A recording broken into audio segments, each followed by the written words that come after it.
Class 5 আজকে আমি তোমাদের চাঁদার ব্যবহার শিখে কি করে কোণ মাপা যায় সেটা শেখাবো।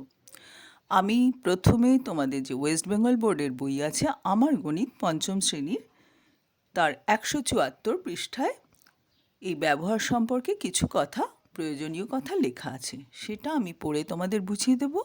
তারপরে হাতে কলমে কি করে কোণ মাপা যায় চাঁদার সাহায্যে সেটাও শেখাবো। তাহলে শুরু করছি।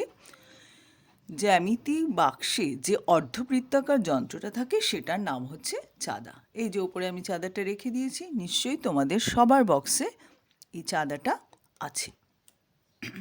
কোণ মাপার একটা একক হলো ডিগ্রি। যেমন ধরো, তোমরা যখন কোনো দৈর্ঘ্য মাপো, কোনো একটা রেখার বা রেখাংশের দৈর্ঘ্য মাপো, তখন তোমরা সেটা সেন্টিমিটার দিয়ে মাপো, বা কেউ চাইলে ইঞ্চি দিয়ে মাপতে পারো। আর বড় বড় দৈর্ঘ্য মাপার জন্য তোমরা মিটার, কিলোমিটার এরকম অনেক কিছু একক ব্যবহার করো। তো কোণ মাপারও এরকম একটা একক হচ্ছে ডিগ্রি। চাঁদার ভূমি রেখাংশ এবং ওই রেখাংশের মধ্যবিন্দু আছে। এই যে চাঁদাটা দেখছো, এখানে তলায় দেখো একটা কালো লাইন রয়েছে, একটা কালো রেখা, কেমন রেখাংশ বলতে পারো। তার ঠিক মাঝখানের বিন্দু, এটাকে আমরা বলছি মধ্যবিন্দু। অর্ধবৃত্তাকার চাঁদার উপরের দিকের বক্ররেখাটা 180 ভাগে ভাগ করা আছে। এই যে উপরে একটা বক্ররেখা রয়েছে, এটা তো অর্ধবৃত্তাকার, তো হাফ আর কি একটা সার্কেলের। এটাকে দেখো 180টা ভাগে ভাগ করা আছে।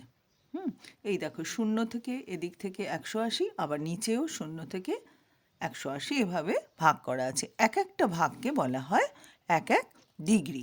যেমন স্কেলে তোমাদের মাপা দাগ দেওয়া থাকে। যেমন ধরো, এই যে স্কেলটা, এখানে তোমরা দেখতে পাচ্ছ 1 2 3 করে আছে। তার মানে কি, এগুলো হচ্ছে সেন্টিমিটারে আছে এই এককটা। ছোট স্কেল, এটা 15 সেন্টিমিটারের স্কেল।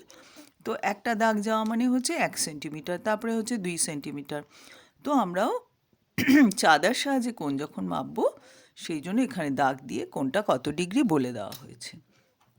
তো এক একটা ছোট ছোট যে দাগ দেখতে পাচ্ছ, এই ছোট ছোট দাগগুলো হচ্ছে এক এক ডিগ্রি। প্রতি 10 ভাগ অন্তর একটা করে বড় আছে। ধরো এই যে 0, তারপরে 10, 10-এর মাথায় দেখো একটা বড় দাগ রয়েছে, তার মাঝখানে আরেকটাও বড় দাগ আছে, এটা হচ্ছে 5-এর দাগ। অর্থাৎ 0-র পরে এই যে ছোট ছোট দাগ 1 2 3 4 5 যেই এলো, তখন একটা একটু বড় দাগ দিয়ে দেওয়া হলো তোমাদের সুবিধার জন্য, যখন মাপবে সুবিধা হবে। আরও 5টা যাওয়ার পরে একটা বড় দাগ, মানে 10। এইরকম তারপরের বড় দাগটা হচ্ছে 20 30 40 50, এরকম করে 180 অবধি আছে। দেখো সংখ্যাগুলো লেখা আছে ডান দিক থেকে বাঁ দিকের প্রান্তে।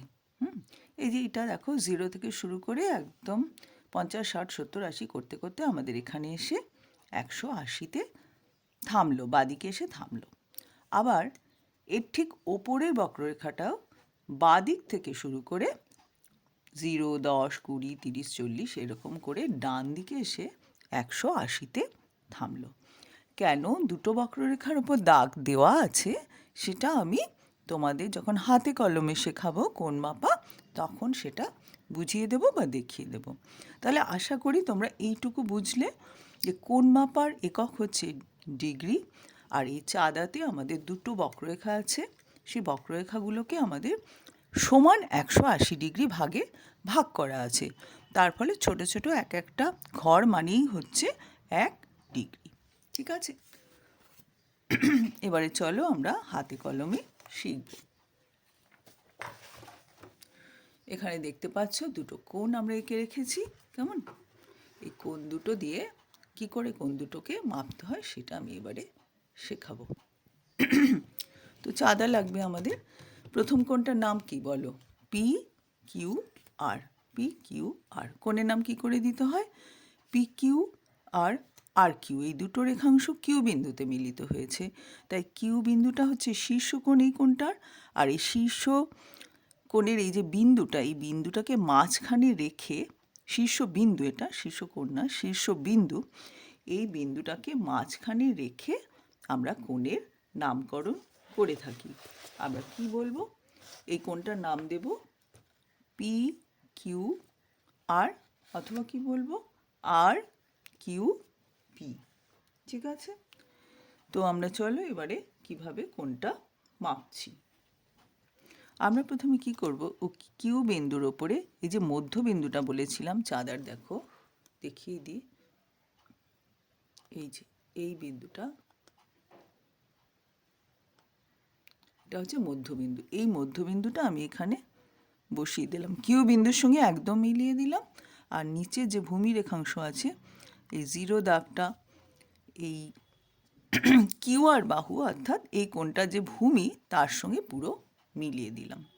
এবার কোণটা আমরা এইভাবে এদিক থেকে এদিকে মাপছি, তাই করব কি, জিরো থেকে শুরু করব। জিরো নিচে আছে এখানে ডান দিকে, ডান দিক থেকে বাদিকে যাচ্ছি। তো এবার দেখো আমরা দেখতে থাকছি কোন দাগের সঙ্গে মিলেছে। 0, 10, 20 এর সঙ্গে মেলেনি, 30, 40, 50, দেখো 60 যেখানে লেখা আছে সেই 60-এর সঙ্গে এই কিউপি রেখাংশ বা পিকিউ রেখাংশ যাই বলো সেইটা মিলে গেছে। হ্যাঁ, আমাদের ওপরের যে বাহুটা ভূমির থেকে আমরা শুরু করলাম 0 থেকে, আরেকটা বাহু যে রয়েছে সেই বাহুটা এই চাঁদার যে বাহুর সঙ্গে, চাঁদার যে সরলরেখাটার সঙ্গে, অর্থাৎ চাঁদার যে কোণকে চিহ্নিত করে আছে যে রেখা, তার সঙ্গে মিলবে যেখানে, সেটাই হবে এই কোণের পরিমাপ। অর্থাৎ এখানে যে 60 ডিগ্রির যে লাইনটা রয়েছে সে লাইনের সঙ্গে মিলেছে, তাই এই কোণটা হয়ে গেল 60 ডিগ্রি। ধরো এই রেখাটা যদি আরেকটু পরের পয়েন্টটার সঙ্গে মিলতো, তাহলে কি হলো, 60 ছাড়িয়ে একটা পয়েন্ট গেছে ছোট, তাহলে 60-এর পরে হবে 61। আরেকটা পয়েন্ট যদি যেত তাহলে হতো 62, এরকম করে 63, 64 এই দাগটার সঙ্গে মিললে হতো 65, এরকম করে আঁকতে হবে। এখানে আমাদের 60 ডিগ্রি হয়েছে এই কোণটা। কেমন, এই কোণটার মাপ হচ্ছে 60 ডিগ্রি। তো আমরা লিখে ফেলি 60 ডিগ্রি হয়ে গেল। তাহলে পি কিউ আর এর মাপ হচ্ছে 60 ডিগ্রি, আমরা এখানে দেখালাম।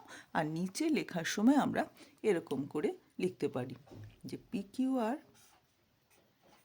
সমান সমান হচ্ছে, এরকমভাবে কোণের চিহ্ন দিই, সমান সমান হলো 60 ডিগ্রি। ঠিক আছে, নেক্সট আমরা নিচের কোণটার নাম কি তোমরা এতদিনে জেনে গেছো, ডি ই এফ, অথবা বলতে পারি এফ ই ডি। ই বিন্দুটা মাঝখানে রেখে বলতে হবে। এই কোণটা মাপতে হবে। এবারে দেখো বাঁ দিক থেকে ডান দিকে, তাহলে আমরা এবারে কি করব, আমরা বলেছি বারবার শীর্ষ বিন্দুতে আমাদের মধ্যবিন্দুটা, চাঁদার যে মধ্যবিন্দু আছে সেটা বসাতে হবে।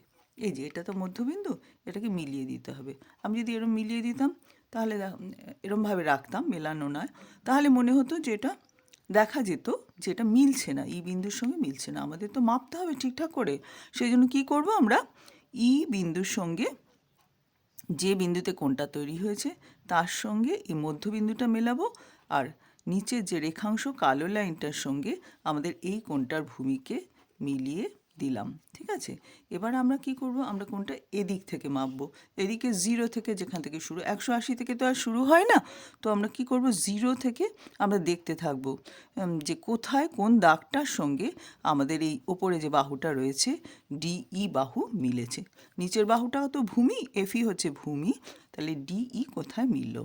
তো আমরা দেখছি 40-এর পরে এই দেখো এই দাগটা 45, তারপরে এরকম করে 50, 50-এর দাগটার সঙ্গে চাঁদায় যে 50-এর দাগ রয়েছে, 50 ডিগ্রির যে দাগ রয়েছে তার সঙ্গে ডিই বাহুটা মিলে গেছে।